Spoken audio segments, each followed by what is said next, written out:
வெண்முரசு. வெய்யோன் 37. பகுதி 4. கூற்றெனும் கீழ் 14.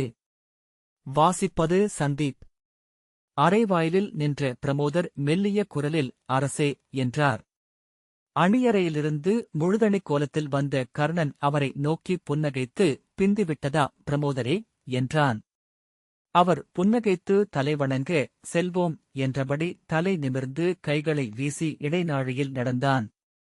அவன் காலடிகள் அரண்மனையின் நெஞ்சு துடிப்பென எதிரொலி எழுப்ப படிகளில் இறங்கி கூடத்தை அவன் அடைந்தபோது மூச்சிறைக்க தொடர்ந்து வந்த பிரமோதர், பேரரசரின் சிற்றவையில் தங்களை சந்திக்க விழைவதாக அரசர் சொன்னார் என்றான். கர்ணன் திரும்பி, இன்று அந்திக்குப் பின் அல்லவா பெருமன்று கூடுகிறது என்றான். ஆம் அரசே. இளவரசர் மணலித்து பொன்சூடும் விழவுகள் இதுவரை நடந்தன. வைதிகரும் குலமூத்தாரும் சூதரும் செய்யும் சடங்குகள் முடிந்து அரசர் தன் தனியறைக்கு மீண்டார். நீராடி தந்தையின் அவைக்குள் அவர் வரும்போது தாங்கள் அங்கு இருத்தல் நலம் என்று எண்ணினார் என்றார். கர்ணன் புன்னகைத்து அவர் தோளில் தட்டியபடி, நன்று என்றபின் படிகளில் இறங்கி முற்றத்தில் அவனுக்காக காத்து நின்ற பொற்பூச்சுத் தேரில் ஏறிக்கொண்டான். தலைவணங்கி வாழ்த்துரை சொன்ன பாகன் புரவியை மெல்ல தட்ட அது கிண்கிணி ஒலி எழுப்பி குளம்போசை பெருகிச் சூழ விரைந்து சாலையை அடைந்தது. அஸ்தனபுரியின் கற்பாளங்களால் ஆன தரை அந்திவெயிலில் பொன்னிற நீரால் நனைக்கப்பட்டதில் ஒளிவிட்டது. தேரின் நிழல் நீண்ட முன்னால் விழ அதை தொட்டுவிடத் துடிப்பவை போல புரவிகள் காலெடுத்து வைத்து ஓடின. அனைத்து மாளிகைகளிலும் சுண்ணச் சுவர்பரப்புகள் பொன்னொளி கொண்டிருந்தன. கொடிநிழல்கள் நீண்டு பிற மாளிகை சுவர்களில் துடித்தன. அஸ்தனபுரியின் அரண்மனை தொகுதி மாலையொளியில் முகில்திரளென எழுந்து வந்தது. அப்பால் மாலைப்பிறை பனங்குருத்தோலை போல ஒளியின்றி நீலவானில் நின்றது. கொடிகளின் நிழல்கள் குவைமாட வளைவுகளில் முலைகள் மேல் மாலை என வளைந்து கிடந்தன. கோட்டை முகப்பில் இருந்த காவல் மாடத்து வீரன் கர்ணனைக் கண்டதும் சங்கை முழக்க கீழே அவனுக்காக காத்திருந்த 7 குதிரை வீரர்கள் முன்னால் வந்து தலைவணங்கி முகமன் சொன்னார்கள். கர்ணன் தேரை நிறுத்தி அவர்களின் வாழ்த்துக்களைப் பெற்றபின் புஷ்பகோஷ்டத்தின் முகப்பை நோக்கிச் சென்றான். அங்கு அவனுக்காக காத்திருந்த கனகர் ஓடிவந்து, தங்களுக்காக பேரரசர் காத்திருக்கிறார் என்றார். கர்ணன், சிந்து நாட்டரசர் வந்துவிட்டாரா என்றான். இல்லை, இளவரசருக்கான சடங்குகள் இப்போதுதான் முடிந்தன. அவரை நீராட்டி மாற்றாடை அணிவித்துக் கொண்டு வருவதாக சொன்னார்கள். இளவரசியும் சிந்து நாட்டு அரசரும் மைந்தருடன் பேரரசரின் அவைக்கு சிறிது நேரம் கழித்தே வருவார்கள். அரசர் தன் அறையிலிருந்து கிளம்பிவிட்டார். கர்ணன் புருவம் சுருங்க, இதுவரை சிந்து நாட்டு இளவரசரை பேரரசர் பார்க்கவில்லையா என்றான். கனகரின் விழிகள் சற்று மாறுபட்டன. பார்க்கவில்லையா என்று இன்னும் உரத்த குரலில் கேட்டான். ஆம் என்றார் கனகர். கர்ணன் அவர் முகத்தை நோக்கி இடையில் கை வைத்து சில கணங்கள் நின்றபின் மெல்ல, ஏன் என்றான். கனகர் தயங்க, சொல்லும் என்றான். அவர் மெல்ல, பேரரசர் விழியிழந்தவர். எனவே முறைமைச் சடங்குகள் அனைத்தும் முடித்து குலதெய்வங்களை மைந்தருக்கு காவல் அமைத்தபின் அவர் கையில் மைந்தரை கொடுத்தால் போதுமென்று நிமித்திகரும் வைதிகரும் கருதுகின்றனர் என்றார். கர்ணன் இதழ்களை வளைத்து, பேரரசரே ஆனாலும் விழியிழந்தவர் அல்லவா என்றான். கனகர் விழிகளைத் தாழ்த்தி, நெறிகள் என்றார். எவருடைய நெறிகள் என்று கர்ணன் உரத்த குரலில் கேட்டான். விழியுடையோரின் நெறிகள் அல்லவா? கனகர் விழிதூக்கி, ஆம், விழிகொண்டவர்களின் நெறிகள்தான். இவ்வுலகை விழிகொண்டவர்களின் பொருட்டே தெய்வங்கள் படைத்துள்ளன என்றார்.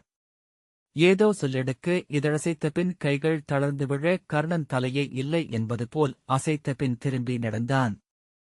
கனகர் அவனைத் தொடராது அங்கேயே நின்றுவிட்டார். புஷ்பகோஷ்டத்தின் படிகளில் ஏறும்போது ஒவ்வொரு படிக்கும் தன் உடல் எடை மிகுந்தபடியே வருவது போல் அவன் உணர்ந்தான். இடைநாழியில் ஏறி அங்கு நின்ற காவலனின் வணக்கத்தைப் பெற்று அவன் தோளில் கை வைத்தபடி, அரசர் எழுந்தருளிவிட்டாரா என்றான். வந்து கொண்டிருக்கிறார் அரசே என்றான் காவலன். மீண்டும் நடக்கத் தொடங்கிய போதுதான் எதையோ கண்டு நெஞ்சதிர்ந்ததை உணர்ந்தான். எதை என்று திரும்பி நோக்குகையில் மேலே நின்றிருந்த வீரன் தலைவணங்கியதைக் கண்டு எவரும் இல்லை என்று உணர்ந்து திரும்பி இடைநாழியில் நடந்தபோது எதிரே தூணோடு உடல் ஒட்டி நின்றிருந்த கரிய பேரரு கொண்ட முதியவரை பார்த்தான். இடையில் செம்மரவுரி அணிந்து கழுத்தில் வெண்கல் மாலையும் காதுகளில் ஒரு திருவிழிக்காய் குண்டலமும் அணிந்த முனிவர். கர்ணன் அவரை நோக்கியபடியே மேலும் 2 அடி எடுத்து வைத்த பிறகுதான் அவரது விழிகள் ஒளியற்றவை என்பதை அறிந்தான். அவர் அருகே சென்று தலைவணங்கி, "வணங்குகிறேன் உத்தமரே, தாங்கள்" என்றான். "இங்குதான் இருக்கிறேன்" என்றார். கர்ணன் "தாங்கள்" என்று மீண்டும் கேட்டான். "என் மைந்தர் இங்குள்ளனர்" என்றார் அவர். அவன் வணங்கி, "வருக உத்தமரே, தங்களுக்கு பீடம் அளிக்க நல்லூழ் கொண்டுள்ளேன். அமர்ந்தபின் சொல்லாடலாம்" என்றான். அவர், "நான் 1000 மைந்தரால் நாள்தோறும் உணவும் நீரும் ஊட்டப்படும் தந்தை" என்றார். கர்ணன் புருவம் சுருங்க, "என்ன சொல்கிறீர்கள்" என்றான். "ஆனால் நான் எதையும் பார்க்கவில்லை. நான் பார்க்காதவை எவையும் என்னுடையவை அல்ல. பார்வையற்றவனுக்கு ஏதுமில்லை என்பது தெய்வங்களின் ஆணை." அவர் சற்று சித்த மாறுபாடு அடைந்தவர் என்று தோன்றியது. மரவொரியும் சடைமுடியும் கொண்டு முதிய முனிவர் அரண்மனை கூடத்தில் எவராலும் வழிநடத்தப்படாது எப்படி விடப்பட்டார் என்று அவன் உள்ளம் வியந்தது. மறு எல்லையில் நின்ற அவைக்காவலனை பார்த்தான். அவன் கர்ணனை நோக்கி தலை வணங்கினான். கர்ணன் சினத்துடன் அவனை நோக்கி விழையசைத்து அருகே வரும்படி ஆணையிட்டான். பதறியபடி அவன் அருகே வந்து தலைவணங்கி, "அரசே" என்றான். கர்ணன் திரும்பி நோக்கியபோது அங்கு அந்த முதிய முனிவர் இல்லை என்பதை உணர்ந்தான். விழிமயக்கா என்று ஒரு கணம் தோன்றியது. பெருந்தூணின் பின்பக்கம் அவர் சென்றிருக்கக்கூடும் என்று தோன்ற குரல் தாழ்த்தி, "இங்கு யார் வந்தது" என்றான். "இங்கா? எவருமில்லை அரசே. தாங்கள் படியேறி வந்தீர்கள். தாங்கள் அணுகுவதற்காக நான் காத்திருந்தேன்" என்றான். "இந்த தூணின் அருகே" என்றான் கர்ணன். காவலன், "தாங்கள் இந்த தூணின் அருகே நின்று ஆடை சீர் செய்வதை பார்த்தேன்" என்றான். ஒரு கணம் அவன் உடல் மெய்ப்பு கொண்டு வியர்த்தது. நெஞ்சின் அறைதல் ஓசையை கேட்டபின், "ஆம், நன்று" என்று கூறி அவன் விழிகளை நோக்காது நடந்தபோது பின் பக்கம் அவர் நின்றிருக்கிறார் என்ற எண்ணம் எழுந்தது. திரும்பி பார்க்கும்படி அவன் உளக்குரல் அவனை அறிவுறுத்தியது. கூரிய வேல் ஒன்று நெஞ்சை குத்து அதை உந்தியபடி முன் செல்வது போல அவன் சென்றான். பின்பு அரியாக்கணம் ஒன்றில் திரும்பி நோக்கினான். ஓடைக்கரை மரங்களென நிறைவகுத்து பெருந்தூண்களில் பித்தளைப் பூண்களும் சித்திரப் பட்டுப் பாவட்டாக்களும் மலர்த்தார்களும் வண்ணத்தோரணங்களும் அணிவிக்கப்பட்டிருந்தன. அவை காலமில்லா அமைதியில் காலூன்றி நின்றிருந்தன. அத்தூண்கள் தாங்கிய வளைந்த உத்தரங்களின் மேல் கவிழ்ந்த உட்குடைவுக் கூரைக்குக் கீழே பெருங்குடம் ஓய்ந்து கிடந்தது. தேய்த்த கரிய தரைப்பரப்பில் நீருக்குள் என மிதந்திறங்கியிருந்தன தூண்களின் நிழல்கள். நீள்மூச்சுடன் உடலை எளிதாக்கி கர்ணன் படிகளில் ஏறி 2வது இடைநாழைக்கு சென்றபோது மிக வலுவாக அந்த இருப்புணர்வை தன் பின்னால் அடைந்தான். முதுகில் விழித்திருக்கும் அரியா புலனொன்று அறிந்தது அவரை. "அங்கிருக்கிறார். திரும்பி பார்த்தால் அவர் இருக்க மாட்டார். இல்லை, நின்றிருக்கவும் கூடும்." அவர் என்ன சொன்னார் என்று எண்ணிக்கொண்டபோது அச்சொற்கள் எவையும் நினைவுக்கு வரவில்லை.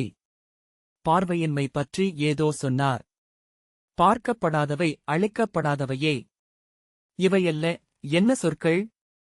கலைந்து குவிந்த களஞ்சியமொன்றை 2 கைகளாலும் அள்ளி அள்ளி வீசித் தேடுவது போல சொற்களைத் தேடி சலித்து இல்லை என்பது போல் தலையசைத்தான். அவன் முன் நின்றிருந்த காவலன் தலைவணங்கி, "அரசே" என்றான். "பேரரசர்" என்றான் கர்ணன். "அரசர் வந்து கொண்டிருக்கிறார். தாங்கள் பேரரசரை இப்போது சந்திக்கலாம்" என்றான். "ஆம்" என்றான் கர்ணன் நீள்மூச்சுடன். "இவ்வழியே" என அவன் கர்ணனை அழைத்துச் சென்றான். நெடுந்தொலைவில் என யாழிசை கேட்டுக் கொண்டிருந்தது. கேட்டதை உணர்ந்த மறுகணமே வண்டக் கூட்டமென வந்து சிவிசூழ்ந்தது. "பேரரசர் இசை கேட்கிறாரா?" என்றான் கர்ணன். "ஆம். இங்கு இசை ஒலிக்காத தருணமே இல்லை" என்றான் காவலன். அவன் திருதராஷ்டிரன் அவை வாயிலில் நின்று கதவை மெல்ல தட்ட அது திறந்து இளங்காவலன் ஒருவன் எட்டிப் பார்த்து கர்ணனை அறிந்ததும் தலை வணங்கி வருக அங்க நாட்டரசே என்று இதழ் மட்டும் அசைத்து சொன்னான். கர்ணன் தன் பாதக்குரடுகளை கழற்றிவிட்டு ஓசையின்றி காலெடுத்து வைத்து உள்ளே சென்றான். உள்ளே பீடத்தில் மெலிந்த நீள்காலை தூக்கி வைத்தபடி உடல் மெலிந்து விழுதளர்ந்த விப்ரர் அமர்ந்திருந்தார். கர்ணன் தலைவணங்கி கையால் அரசரை பார்க்க விழைகிறேன் என்றான். விப்ரர் சற்று பொறுக்கும்படி கை காட்டிவிட்டு கைகளை பீடத்தில் ஊன்றி மெதுவாக எழுந்து மேலாடையை சீர் செய்தபின் முதுமை தளரச் செய்த காலடிகளுடன் மெல்ல நடந்து இசைக்கூடத்திற்குள் சென்றார். யாழின் ஒலி வழக்கத்தை விட மும்மடங்கு ஓசையுடன் இருப்பதை கர்ணன் கேட்டான். அத்தனை தொலைவுக்கு அத்தனை உரத்து கேட்க வேண்டுமென்றால் அது மிகப்பெரிய யாழாக இருக்க வேண்டும். அதை எப்படி மீட்ட முடியும்? நின்று கொண்டு கைகளால் மீட்டும் பேரியாழ் ஒன்றை அவன் எண்ணத்தில் வரைந்தெடுத்தான். அந்த எண்ணத்தினூடாக சிறிய அமைதியின்மை போல பிரிதொன்று ஓடியது. சற்று முன் நிகழ்ந்தது ஒரு உளப்பிறழ்வின் காட்சியென. உளப்பிறழ்வு என்னும் சொல் அவனை அதிரச் செய்தது. 7 குதிரை தேரில் எப்போதும் ஒரு குதிரை கட்டற்றிருக்கும். அதன் கடிவாளம் நம் கையில் இருக்காது என்று அவன் தந்தை சொல்வதுண்டு. அவன் எவரைக் கண்டான்?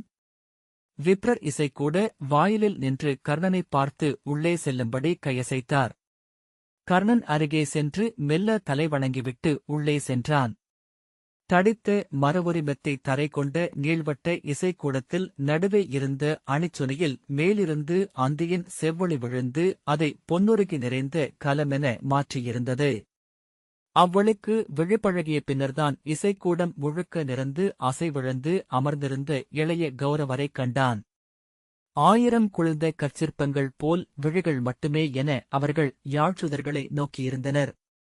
விப்ரரையோ கர்ணன் நுழைந்ததையோ அவர்கள் அறியவில்லை. அப்பால் இசை மேடையில் 12 பேரியாழ்கள் சூதர்களால் இசைக்கப்பட்டன. 12 விரல்கள் மீட்டிய இசை ஒற்றை இசையோடை என பிசிறின்றி முயங்கி இசைக்கூடத்தை முற்றிலும் நிறைந்திருந்தது. மெத்தை மேல் அவன் நடந்தபோது அது பதிந்து குழிந்து மீண்டது. ஓசையின்மை அவன் நீரில் மூழ்கிச் செல்வது போல எண்ணச் செய்தது. அங்குள்ள பீடங்களெல்லாமே பெரியவை, மெத்தை மூடப்பட்டவை. நுரைமேல் அமரும் என அவன் அமர்ந்தான். கைகளை தொடைகள் மேல் வைத்துக் கொண்டான். தொலைவில் இருந்து பார்க்கையில் திருதராஷ்டிரன் உடல் மழைகழவிய கரும்பாறை என குளிர்ந்து அசைவற்றிருப்பதாக தோன்றியது. 2 கைகளும் பீடத்தின் பிடிமேல் பதிந்திருந்தன. கால்கள் சற்றே நீட்டப்பட்டு மண்ணில் வேரோடியவை போல் தோன்றின. துணிப்பொறி கருகிய சாம்பல் சுருள் போல் விரிந்த தோள்களில் படர்ந்திருந்த நரைக்குழல் கற்றைகள் கூட அசைவற்றிருந்தன. தவளையின் தாடையென இருன் விழிகள் மட்டும் அசைந்து கொண்டிருந்தன. இசை தன் உடலில் மெல்லிய தாளமொன்றை படிய வைத்திருப்பதை கர்ணன் உணர்ந்தான். 2 கைகளிலும் சுட்டுவிரல்கள் துடித்து அசைந்து அத்தாளத்தின் படிகளில் ஒற்றைக்கால் வைத்து ஏறி மேலே சென்று கொண்டிருந்தன. நீர்த்துளி சொட்டும் இலை போல அவன் அந்த தாளத்தால் ஆட்கொள்ளப்பட்டான். அப்போது தொலைவில் திருதராஷ்டிரன் உடலும் பட்டுச் சல்லா துணியில் வரையப்பட்ட ஓவியம் காற்றிலென இசையில் அலை வருவதாக தோன்றியது. விழிமயக்கா என்று நோக்கி இல்லை என்று கண்டான். அவர் உடலில் ஒவ்வொரு தசையும் நெகிழ்ந்து யாழிசை அதிர்வுக்கு என ஏந்து அசைந்து உள்நடனம் ஒன்றில் இருந்தது. ஒரு மனிதன் தன் உடலுக்குள் நடமிட முடியும். தோல் போர்த்திய தசைக்குவைக்குள் அமர்ந்து கொண்டே நெடுந்தொலைவு செல்ல முடியும். எங்கிருக்கிறார் இம்மனிதர்?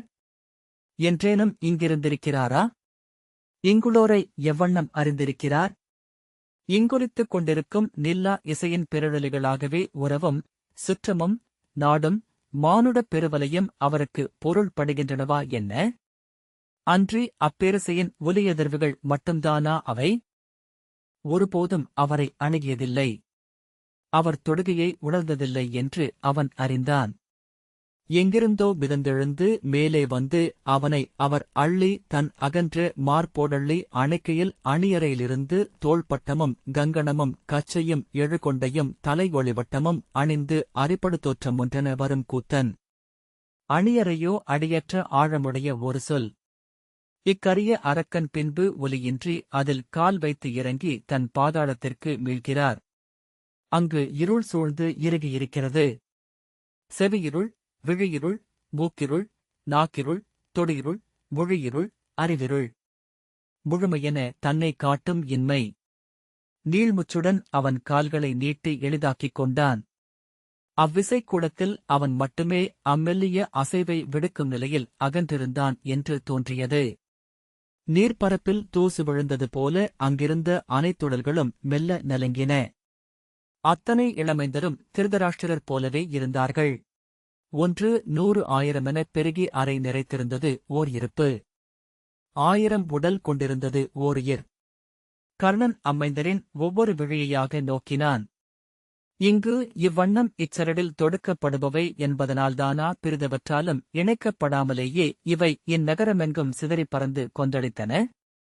ஒரு துளி நதி என்றாகியதுல் பெருகி இந்நகரை நிறைத்திருக்கும் விழியின்மை. ஏன் இது நிகழ்கிறது இங்கு? விண்ணறியும் மண்ணறியா பொருளென ஒன்று இதன் பின்னிருக்கும் போலும். ஒற்றை விழி, ஒற்றைக் கனவு, ஒற்றைப் பெருக்கென்றெழுந்த உள்கம். தவழ்ந்து தலை தூக்கி நோக்கிய மைந்தர்கள் அவர்களில் இருந்தனர். கரிய சிறுதோள்களை சற்றே முன்னொடுக்கி செவிநோக்கு கூர்ந்து விழியின்மையாகி இருந்தனர் குழந்தைகள். பிரித்தொன்றிலாது அங்கிருந்தனர். லக்ஷ்மணன் அவர்களில் ஒருவர் எனக் கண்டான். எப்போதேனும் இப்பெருந்திரளிலிருந்து அவனால் விடுபட முடியுமா? பிறிதொருவனாக ஆகலாம். அப்புண்ணை அவன் எப்படி ஆற்றிக்கொள்வான்? கையாயிரம் கொண்ட கார்த்தவீரியன், விழியீராயிரம் கொண்ட விராடன். இவ்வடிவில் அவன் எழுந்தால் வென்று நடக்க இப்புவி போதுமா என்ன?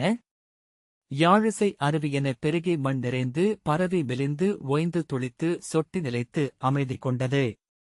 அவ்வமைதியின் உலகிலிருந்து அப்போதும் உதிராமலிருந்தனர் இளையோர். உளவிரல்கள் இசையில் துழாவ உடலின்றி இருந்தனர் சூதர். அவர்களின் உடல் வழிகளும் ஓய்ந்தகைகளும் கைவிழுந்து அமைந்த யாழ் நரம்புகளும் அதுவரை ஒலித்த இசையாகவே எஞ்சியிருந்தன. நீள்முச்சுடன் திருதராஷ்டிரர் மீண்டு வந்தார். கர்ணனை நோக்கி அவரது குருதி விழிகள் திரும்பி அசைந்தன. மூத்தவனே என்றார். கர்ணன் எழுந்து அவர் அருகே சென்று குனிந்து அவர் கால்களில் தலை வைத்தான். ஆ என்னும் மூச்சொலியுடன் அவர் தன் பெருங்கையால் அவன் தலையை வளைத்து தோளுடன் அணைத்து குழலை மறுகையால் நீவியபடி உன்னை நோக்கியிருந்தேன் என்றார். கர்ணன் அவர் அருகே தரையில் அமர்ந்து தன் கைகளை அவர் தொடையில் வைத்துக் கொண்டான். இன்று காலை களத்தில் என்னுடன் தோள் கோக்க நீ வருவாய் என்று எண்ணினேன். கர்ணன், புலருக்கு முன்பே நான் கோட்டை முகப்புக்கு செல்ல வேண்டியிருந்தது அரசே என்றான். கோட்டை முகப்புக்கா என்றபின் புரிந்து கொண்டு, ஆம், மைந்தனை நீ சென்று வரவேற்பதே முறை. அஸ்தினபுரியின் ஒரே மகளின் முதல் மகன். இந்நகராளும் கோல் அவன் கையிலும் ஒன்று இருக்கும் என்றார். தாங்கள் இன்னமும் மைந்தனை பார்க்கவில்லை அல்லவா என்றான் கர்ணன்.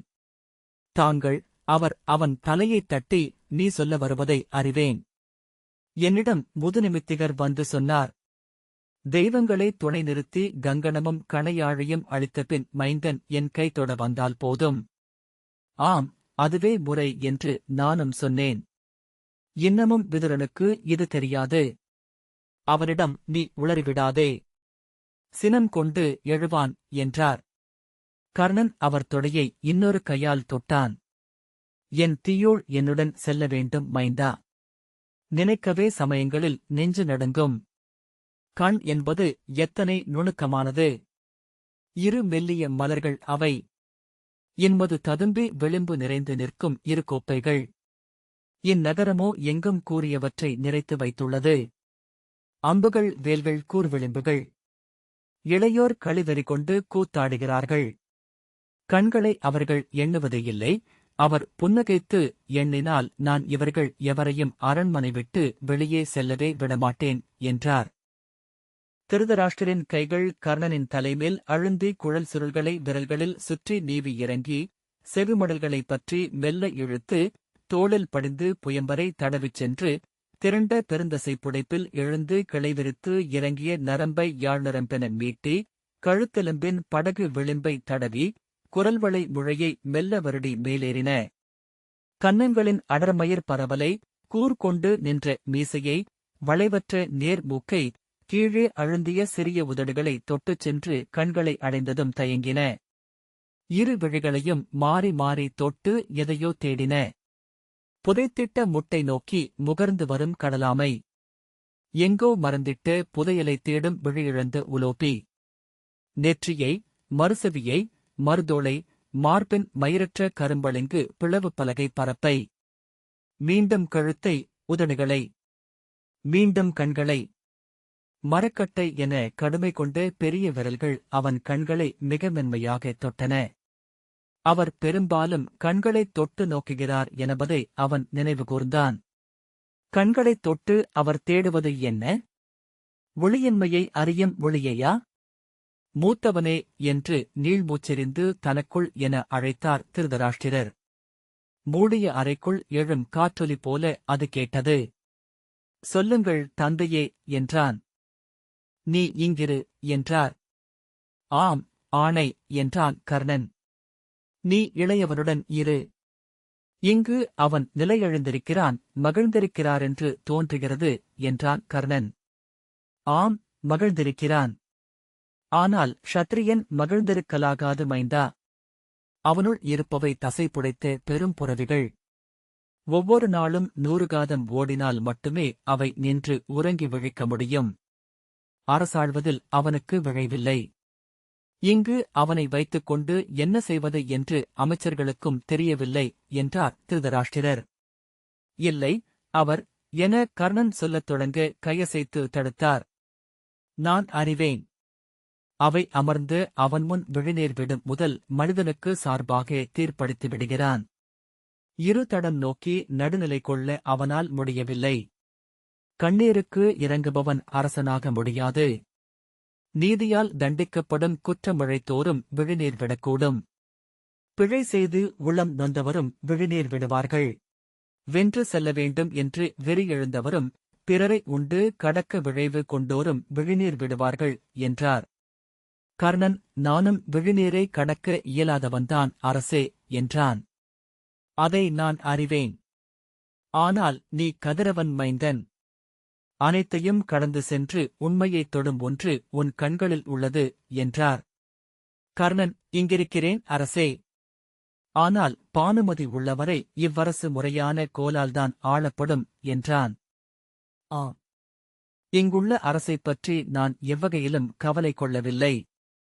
விதுரனும் பானுமதியும் இருக்கையில் கோலாளும் அரசு திருவும் சொல்லாளும் அருந்தவத்தோனும் இணைந்திருப்பதற்கு நிகர். நான் துயருறுவது என் மைந்தனைக் குறித்து மட்டுமே.